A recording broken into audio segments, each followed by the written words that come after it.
उपस्थित आर्य बंधु, लगभग 40 वर्ष पुरानी बात होगी।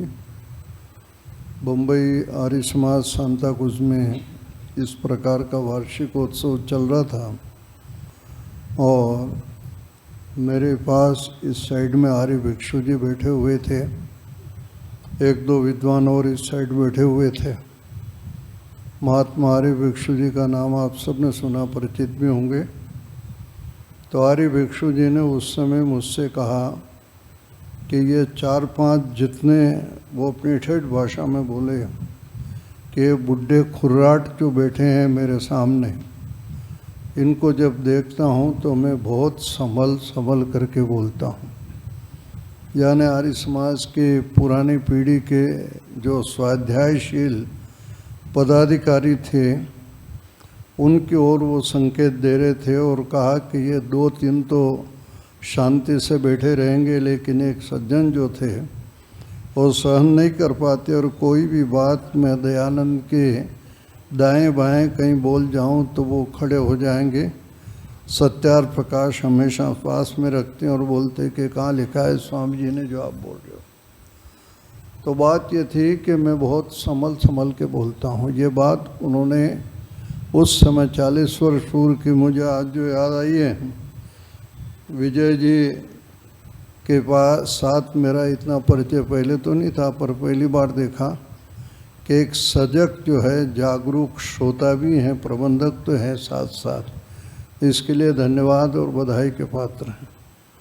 आप यदि स्वाध्याय नहीं करोगे और जागरूक नहीं रहोगे तो मन से कोई भी आदमी कुछ भी बोल जाएगा और सब गर्दन हिला करके वो सुनते रह जाएंगे। इसलिए ऋषि दयानंद ने सत्यार प्रकाश में लिखा है कि ब्राह्मण अपना कल्याण चाहे तो क्षत्रिय वैश्य आदि वर्णों को पढ़ाता रहे।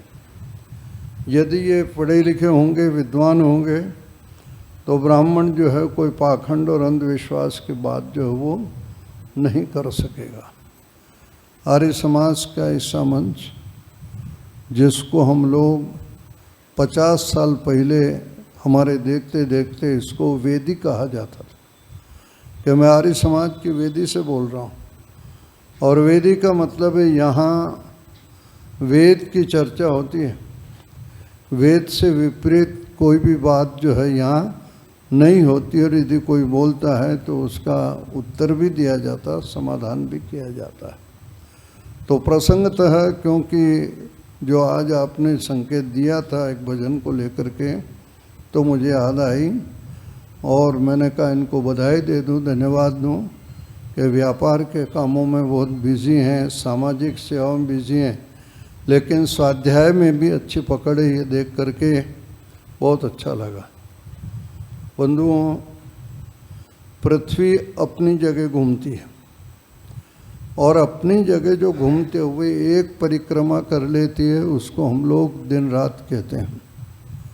जितना हिस्सा सूर्य के सामने होता है वो दिन होता है, और जितना पीछे वाला हिस्सा होता है अंधेरा रहता है, सूर्य नहीं है, वहाँ प्रकाश नहीं पड़ता, उसको रात्रि कहते हैं। तो ये अहोरात्रि है, दिन रात जो है पृथ्वी अपनी जगह घूम रही है। और कितनी तेज चल रही है आपकी जानकारी के लिए निवेदन करूँ तो 31 किलोमीटर प्रति सेकंड की गति से भाग रही है। क्या हवाई जहाज चलेगा? अब 1 सेकंड का गुणा कर लो 31, 60 में करो 1 मिनट, और 60 मिनट का 1 घंटे में करो, इतना तेज कोई हवाई जहाज की गति भी जो नहीं। और 1 सेकंड में 31 किलोमीटर जो चल रही है, वो आगे और पीछे आधा सेकंड भी इधर उधर तो नहीं होती हैं।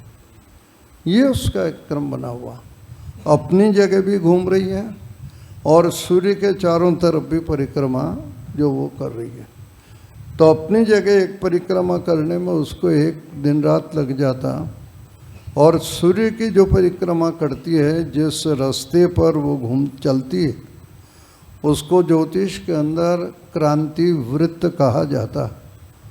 वो बहुत बड़ा क्षेत्र है, 58 लाख करोड़ से भी ऊपर है उसकी लंबाई, गोलाकार के अंदर है वो। और 365 दिन उसमें जो है 365 दिन और 4 घंटे के लगभग या 6 घंटे, वो इतना उसमें जो लगता है। उस क्रांति वृत्त के दाएं और बाएं दोनों साइड के अंदर सूर्य जैसे लोकांतर हैं, जिनको शास्त्रों में नक्षत्र कहा गया है। वैसे तो वैज्ञानिक इस बात को कहते हैं कि हमने 6000 नक्षत्रों को देख लिया है, लेकिन जो दाएं बाएं जो नक्षत्र है वो 27 नक्षत्र है।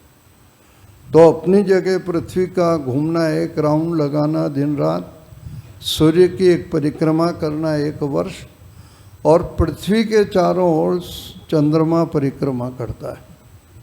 तो चंद्रमा जो परिक्रमा करता है उसको लगभग 29.5 दिन लगते हैं। 27 नक्षत्र हो गए, थोड़ी पृथ्वी आगे सरक जाती है, 2-2.5 दिन आगे, तो 29.5 दिन उसको जो चंद्रमा को लगते हैं। तो दिन रात तो अपना जो है गिना जाता है सूर्योदय से अगले सूर्योदय तक, जिसको ज्योतिष में सावन दिन कहते हैं।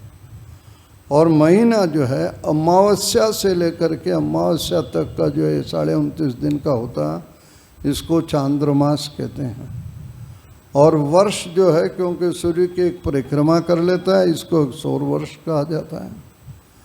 आप देखते होंगे जो अंग्रेजी पढ़े लिखे हैं वो इस बात को कहते हैं कि यहाँ तिथियों का बहुत गड़बड़ है, अंग्रेजी तारीखें बहुत अच्छी हैं, यहाँ कभी 2 एकादशी हो जाती हैं, कभी अष्टमी और सप्तमी एक हो जाती हैं, क्या गड़बड़ घोटाला है।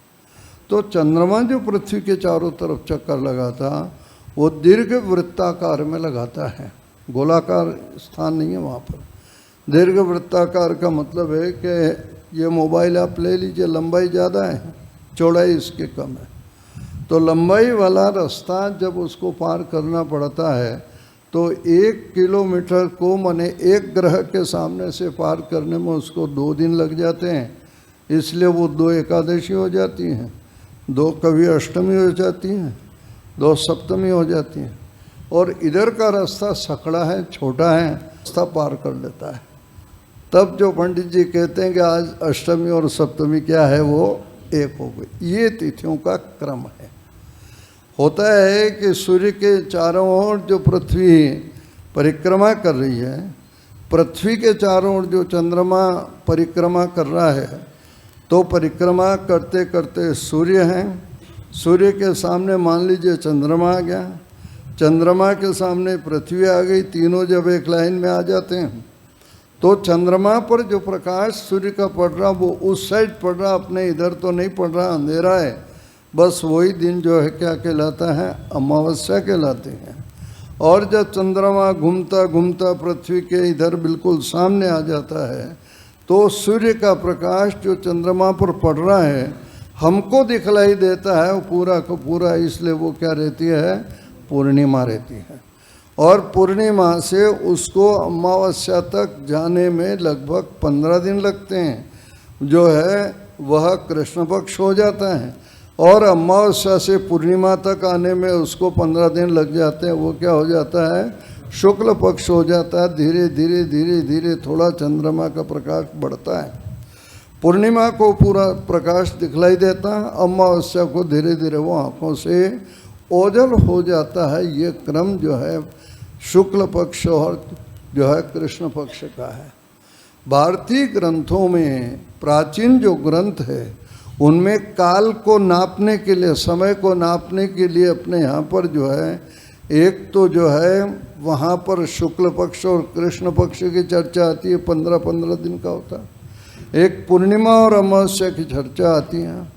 एक दूसरा 6 महीने तक, क्योंकि सूर्य जो है उत्तर दिशा के अंदर 3 महीने तो बहुत आगे तक जाता है और फिर वापस धीरे धीरे आने लगता है, तो उसको उत्तरायण काल कहते हैं। और दक्षिण की तरफ जाता है, वहाँ पर भी ये कम रहता है, तो वो क्या कहलाता है, दक्षिणायन काल कहलाता है। तो दक्षिणायन काल का वर्णन है, उत्तरायण काल का वर्णन है, पूर्णिमा का वर्णन है, अमावस्या का वर्णन है, शुक्ल पक्ष का और कृष्ण पक्ष का वर्णन है। ये ज्योतिष के अंदर जो है जिसकी चर्चा वेदों के अंदर, शास्त्रों के अंदर आई है। मैं बात ये कहने के लिए निवेदन कर रहा हूँ, इतना आपको कोई ज्योतिष पढ़ाने नहीं बैठा, और समय भी नहीं कि इस विषय को गंभीरता से बताया जाए। लेकिन मैं कह रहा हूँ कि अपने यहाँ एक अंधविश्वास और मिथ्या परंपरा ये है कि भाई सोमवार शुभ है और शनिवार क्या है, अशुभ है। आप आश्चर्य करोगे, इन 7 वारों का वर्णन वेद में, उपनिषद में, ब्राह्मण ग्रंथों में, रामायण में, महाभारत में, गीता में जो है, वेदांग ज्योतिष लगत का है, उसमें बौद्धों के जो त्रिपिटक ग्रंथ है उनमें कहीं पर भी सोमवार, शनिवार, रविवार का वर्णन नहीं आया है। शनिवार को कैसी दुर्गति है, बेचारा वो एक पंडित वो लोहे की वो रख करके घूमता रहता है और पैसा चढ़ाते हैं, नहीं तो शनि चढ़ जाएगा। हमारे सिर के ऊपर जो कितना भयभीत किया जाता है। मैं कभी कभी मजाक में कहता हूँ कि हमारे शरीर पर एक मक्खी बैठती है, अपने को पता लग जाता, और शनि चढ़ गया हमें पता ही नहीं लगता है। एजेंट को पता लगता है कि तुम्हारे पर शनि चढ़ गया है, और सब भ्रम में पड़ते हैं इस चीज़ में।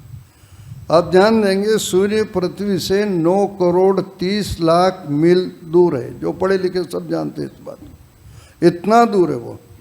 और कितना बड़ा है कि 13 लाख गुना पृथ्वी से, 13 लाख पृथ्वी सूर्य में समा सकती है, इतना बड़ा सूर्य। और सूर्य से शनि कितना दूर है, वो लिखते हैं 142 करोड़ किलोमीटर। आप समझ रहे हैं, सूर्य से हम तो 9 करोड़ 30 लाख मील पर ही हैं, वो 88 जो है करोड़ मील, किलोमीटर के हिसाब से आधुनिकों ने जो 142-43 करोड़ किलोमीटर दूर बताया। पृथ्वी को सूर्य की एक परिक्रमा करने में 1 वर्ष लगता है, और शनि को परिक्रमा करने में 29.5 वर्ष, यानी लगभग 30 वर्ष सूर्य की परिक्रमा करने में लग जाता है। जो क्रांति वृत्त है ना, उसको 12 भागों में जो बांटा गया, उनका नाम कल्पित राशियां रख दी। मैं आपसे निवेदन करूं, कर्क है, मिथुन है, वृषभ है, आपकी ये राशि है, उसकी वो राशि है। इन राशियों का भी कहीं वर्णन नहीं है। आप आश्चर्य करो, सोचो वो क्या बोल रहा है, पूछ लेना किसी पंडित से। वेद में कर्क, मिथुन, वृषभ कहीं पर भी वर्णन नहीं है। राशि शब्द आया है, और राशि किसके लिए आया है कि जो आपका उत्सव चल रहा है, आप धन संग्रह कर रहे हो, प्रधान जी पूछ लेंगे कितनी धन राशि इकट्ठी हुई है। राशि कहते हैं ढेर को, अनाज का जो ढेर है, पैसा जो इकट्ठा हुआ उसके लिए राशि है। कर्क है, मिथुन है, वृषभ है, इसके लिए कुछ नहीं है। और इन राशियों का कितना बड़ा फेर चला हुआ, नाम रखने के लिए बच्चा हो गया, पंडितों के पास चक्कर लगाते हैं कि भाई इतने बजे हुआ है, क्या राशि। जिन राशियों का मैं कह रहा हूँ कि महाभारत में भी नहीं है, गीता में नहीं है, रामायण में नहीं है, और बौद्धों के ग्रंथों के अंदर भी जो है इसका कोई वर्णन नहीं है। लेकिन अंधविश्वास और अविद्या के कारण से जो बहुत सारी गलत बातें चली है, ये मिस्र के अंदर था और वहाँ से अल्फ़ाबेट सारे के सारे आ गए। और परिणाम है कि आप देखिए कि वहाँ पर राशियों के अवगढ़ा चक्र जो उनका अपना होता है, वहाँ स और श में कोई भेद नहीं मानते, एक ही राशि वो कर लेते हैं। लेकिन संस्कृत में तो स और श में बहुत अंतर है, यानी सड़क वाला स और शंकर वाला श बहुत अंतर है। स्वजन और स्वजन, एक बच्चा पढ़ता नहीं था, पिता उसको समझा रहा है और कह रहा है कि बेटा ज़्यादा नहीं पढ़ते हो तो कोई बात नहीं, इतना तो पढ़ लो तुम कि स्वजन की जगह तुम स्वजन ना बोल दो। कि क्या मतलब, तो कहा कि स्वजन का तो मतलब स्व मने अपने जन, मने अपने पिता, अपनी बहन, अपना भाई, अपनी माँ, और तुम कहीं स्व बोल दोगे, तुमने ध्यान नहीं रखा बोलने का, तो स्व का तो मतलब होता है कुत्ता। हम कुत्ते के परिवार का व्यक्ति हमको बना दोगे, इसलिए बेटा स की जगह श सीख लो। वहाँ एक राशि उसको जो बताई गई। खैर, मैं आपसे इस चीज़ को निवेदन कर रहा था कि ज्योतिष के नाम पर जो अंधविश्वास है और जिसके अंदर हम भ्रमित हो रहे हैं, महर्षि दयानंद ने हमें इस बात की याद दिलाया था कि भाई ज्योतिष के 2 भेद है, एक गणित ज्योतिष और दूसरा क्या है, फलित ज्योतिष। गणित ज्योतिष का मतलब है कि ग्रहों और उपग्रहों की जो गति है, घूमना है, जिससे ऋतुओं की जानकारी होती है, दिन का पता लगता है, पूर्णिमा कृष्ण पक्ष शुक्ल पक्ष का पता लगता है। ये बिल्कुल सटीक है, यथार्थ है, व्यवस्थित है। और कभी कोई हमारी हाथ की रेखाओं को लेकर के, कभी राशियों को लेकर के, कभी शुभ और अशुभ को लेकर के जो हमको बेकाने का काम करते हैं, जिसका कहीं कोई लेना देना जो नहीं। जिस क्रांति वृत्त पर, यानी पृथ्वी सूर्य के चारों तरफ जिस मार्ग पर, जिस सर्कल पर घूमती है, उसको क्रांति वृत्त कहा गया। और क्रांति वृत्त के 12 भाग कर दिए गए और उन्हीं 12 भागों के कल्पित नाम कर्क, मिथुन, वृषभ आदि जो रख लिए गए शास्त्री, इनका अपना कोई जो वो आधार नहीं है। मेरा जो निवेदन है वो इस दृष्टि से है। आपने कभी इस बात को सोचा है कि मंगल और मंगली को लेकर के कितने बच्चों का ये जीवन बर्बाद कर देते हैं?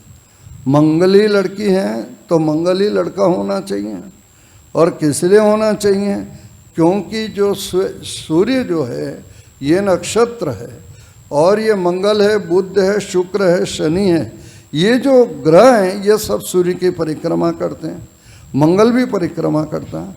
और मंगल परिक्रमा करते समय यदि मंगल जो वो 12 खाने बने हुए हैं, 12 डिवीज़न बने हुए हैं, वो पहले में है, चौथे में है, 8वें में मंगल है या 12वें में है, और उस समय बच्चे का जन्म हुआ तो कह देते कि लड़का मंगल है या लड़की मंगली है।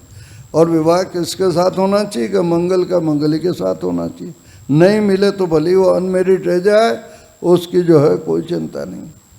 और एक और आश्चर्य किया इन्होंने कि गुरु को, बृहस्पति को तो ब्राह्मण कह दिया और मंगल को क्षत्रिय कह दिया, शनि को शूद्र कह दिया, शुक्र को वैश्य कह दिया।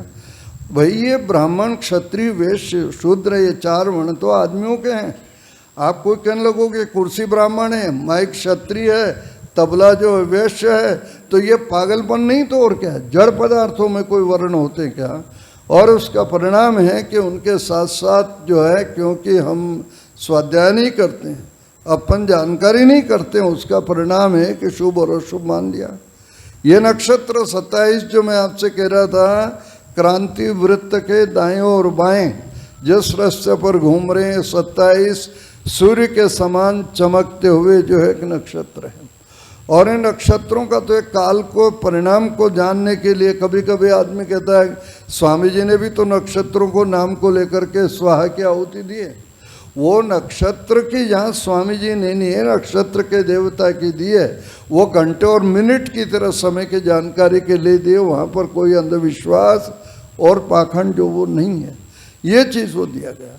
और नक्षत्रों को लेकर आपसे जो है मैं निवेदन करूँ तो वहाँ पर जो है ये मुहूर्त चिंतामणि आदि जो फलित ज्योतिष के ग्रंथ हुए, इन्होंने जो है वो क्या कर दिया है कि ये नक्षत्र शुभ है और ये अशुभ है।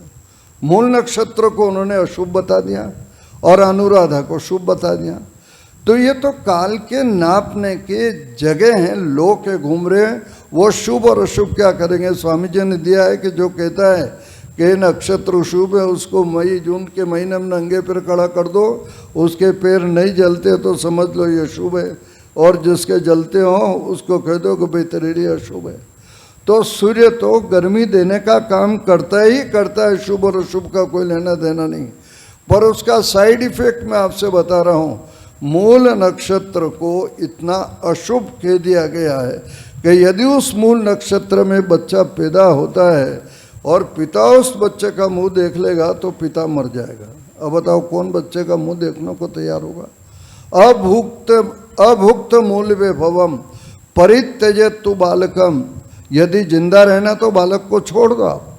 और ज़्यादा ही मोह हो रहा है, संतान एक ही है, तो समाष्टकम व पिता न तत्मुखम अवलोकेत। भाई कम से कम 8 साल तक तो पिता का उस बच्चे का मुंह नहीं देखना चाहिए। ये साफ लिखा हुआ है। और इतिहास की मैं घटना आपसे निवेदन करूं, तुलसीदास जी का जन्म मूल नक्षत्र में हुआ था। और मूल नक्षत्र में हुआ तो उनके पिता का नाम था आत्माराम दुबे। अब बच्चा छोटा गोद में था, तब तक तो आत्माराम दुबे की पत्नी को कोई चिंता नहीं रही। लेकिन 8-9 महीने का हुआ कि वो बैठने लगा और घुटने के बल वो सरकने लगा, तो आत्माराम दुबे की पत्नी को लगा कि बच्चा सरकता सरकता कहीं जो है मेरे पति के सामने चला जाएगा, और पति ने इसको देख लिया तो मर जाएगा, मैं तो विधवा हो जाऊंगी। आप आश्चर्य करोगे, उस बच्चे को जो है आत्माराम दुबे की पत्नी ने उनको नहीं बताया, और 8-9 साल के लिए जो किसी दूर के रिश्तेदार के घर रख दिया। वो 7-8 साल तक पूछता रहा, गिड़गिड़ाता रहा, लेकिन उसने अता पता नहीं दिया इस डर के मारे। और जब बड़ा हो गया, 9 साल का हो गया, तब उसको लेकर के आई। तभी तो कवितावली में जो है तुलसीदास ने अपने मन की पीड़ा लिखी। और क्या पीड़ा लिखी उसने कि मैं पैदा हुआ उस समय बधाइयाँ नहीं दी गई, गीत नहीं गाए गए, मिठाई नहीं बांटी गई, और मेरे को कैसे घर से निकाल फेंका। वो लिखते हैं कवितावली के अंदर, त्यजो कुटिल कीट जूं मात पिता हूँ। जैसे जहरीले कीड़े को झाड़ू से हम बाहर कर देते हैं, वैसे मेरे को जो है बाहर वो कर दिया गया।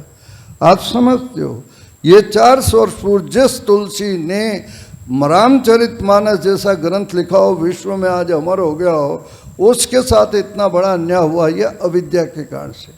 इसलिए आर्य समाज या ऋषि दयानंद जो कहते हैं कि अविद्या का नाश और विद्या की वृद्धि करनी चाहिए।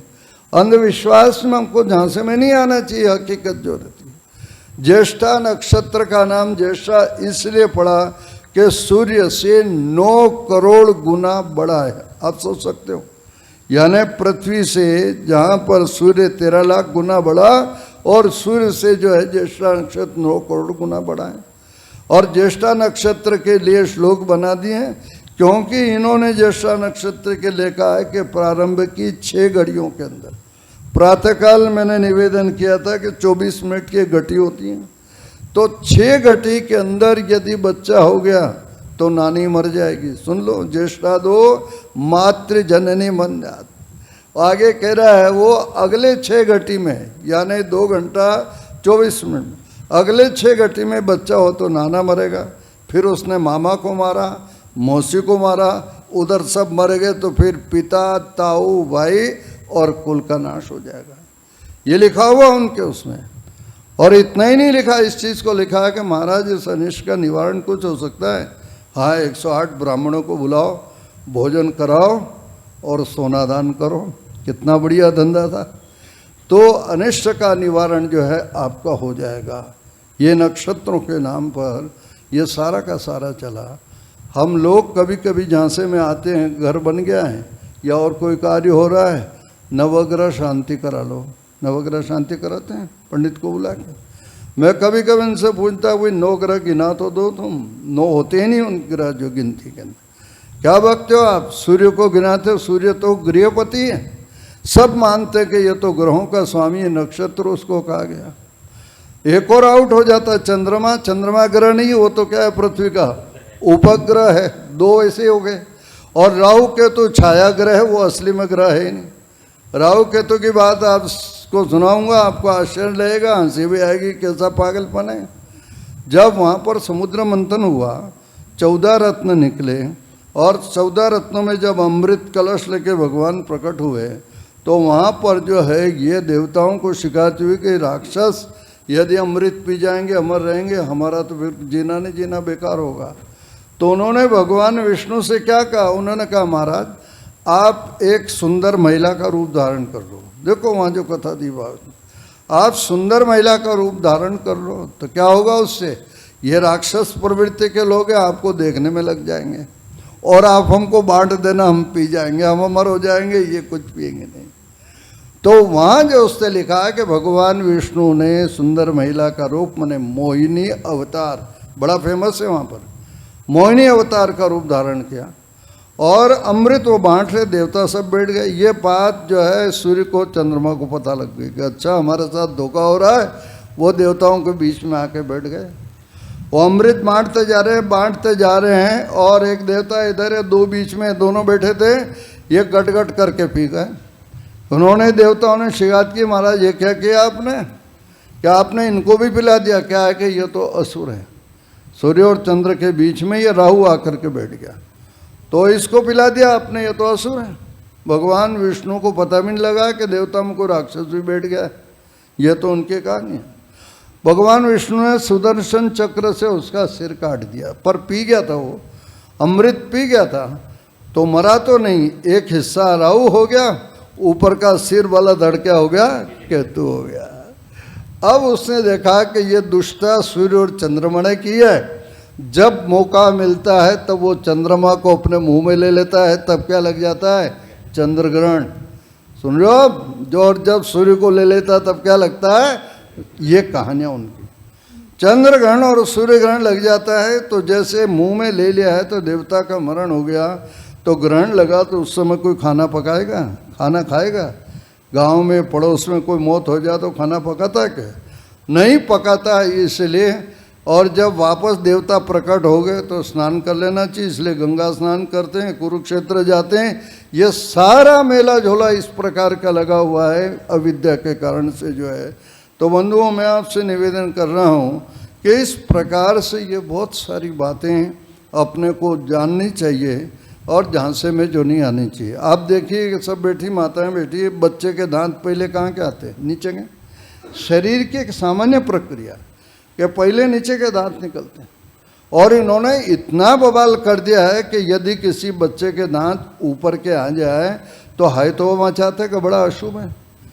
मैं अमेरिका गया, कनाडा गया, वहाँ लोगों ने कहा कि जाम्बिया का एक गांव बताया उन्होंने, और वहाँ उस गांव के अंदर जिस बच्चे के दांत ऊपर के आते, माँ बाप क्रूर बन करके उस बच्चे को नदी में फेंक देते हैं, और नहीं फेंके तो पकड़ के फेंकवा देते हैं कि यह अनिष्ट का कारण है। भारत नहीं, भारत से बाहर भी अंधविश्वास और पाखंड जो फैला हुआ है। तो शरीर की एक प्रक्रिया है। अब तो घरों में नल आ गए हैं, अब तो वो समस्या नहीं थी। गाँव में जो लोग पुरानी पीढ़ी के रहे, गाँव में रहते थे, उन्हें मालूम है कि यदि कोई शादी के लिए, रिश्ते के लिए कोई जा रहा है परिवार से, और उधर से खाली घड़ा लेके कोई बहन बेटी कुएं पे पानी भरने जा रही और मिल जाए तो बताओ कितना है तो वह होता है कि बड़ा अशुभ हो गया है, खाली घड़ा लेके मिल गई। तो हमने देखा इस चीज़ को कि हमारे पिता जब कोई अच्छे काम के लिए जाते तो मेरी अपनी बड़ी बहन को पानी का लोटा देते और कहा कि बेटा मैं निकलने वाला हूँ, तू थोड़ी आगे चली जा और वापस मेरे सामने आना। उसको रुपये 2 रुपये मिल जाते थे, बच्चों को तो रुपया 2 रुपया बहुत होता है। यानी ये अंधविश्वास, अब आप बताओ क्या करोगे आप? तो ये जो अंधविश्वास भरा पड़ा, स्वामी दयानंद ने इसी अंधविश्वास को दूर करने का कार्य किया है। एक व्यापारी व्यापार करता है, व्यापारी आप लोग बैठे हो बुरा मत मानना, बाल के खाल निकालता, दिमाग लगाता है, लेकिन इतना अंधविश्वास भर रखा कि दुकान बंद करने का समय आता है तो नौकर से साहस नहीं कर सकता है कहने का कि दुकान बंद करो। ये डरा दिया गया है कि दुकान बंद करो कहेंगे तो हमारा काम धंधा भी क्या हो जाएगा? बंद हो जाएगा।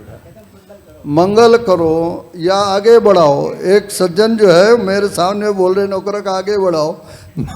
मैंने कहा बड़ी तो नहीं है, तो वहीं के वहीं खड़ी है। तो कहता है आप मजाक करते हो। ये चीज़ जो चली हुई है, तो समय तो हो रहा है, बातें बहुत है, इसलिए जो है शेष पुनः कभी निवेदन करूँगा। मेरा इतने निवेदन है कि आप अंधविश्वास में, पाखंड में जो प्रलोभन वाली चीज़ हैं इस टाइप से ना। एक बात फिर याद आ गई, कह दूँ मैं। बम्बई में एक व्यक्ति था जिसके हरी मिर्ची का बहुत बड़ा बिजनेस था, वो बिक नहीं रही थी। वो किसी पाखंडी के पास गया, उसने कहा गुरु कुछ इलाज बताओ। क्या बता देता हूँ, दक्षिणा देनी पड़ेगी। हाँ दक्षिणा दूंगा। तो उस व्यक्ति ने पाखंड फैलाया इस चीज़ को लेकर के कि एक एक दिन का जो है वो काल सर्प का योग होता है। उसको दूर करने के लिए क्या करो, धागा लो, नींबू डालो, 7 हरी मिर्च लगाओ, और आप दुकान पर बांध दोगे, मकान के गेट पे बांध दोगे, ऑटो वाला ऑटो पर बांध देगा, टैक्सी वाला टैक्सी पर बांधेगा, तो तुम्हारे काल सर्प का योग 7 दिन का साफ हो जाएगा। शनिवार के दिन आधा घंटे में लाखों रुपए का बिजनेस जो है वो हरी मिर्ची का उसने करना प्रारंभ कर दिया। और मुझे अब लगता है कि धीरे धीरे वो बम्बई के अब तो सब जगह कहीं कहीं देखने को मिलता है ये अंधविश्वास इस देश के अंदर जो चला हुआ है। तो आप इस चीज़ को बताइए। जो है स्वामी जी ने कहा है कि भाई आंखें खोल के चलना चाहिए और कान खोल के सुनना चाहिए। इसलिए कहा कि धर्म वो है जो बुद्धि जिसको स्वीकार करे उसको करना चाहिए। बाज़ार में जाते हो आप सब्जी लेने के लिए 10 जगह भाव करते हो, मिट्टी का मटका लेते हैं वही ठोक पीट करके देखते हैं। तो धर्म और ईश्वर के बारे में ठोक पीट करके देखना चाहिए पाखंड के चक्कर में।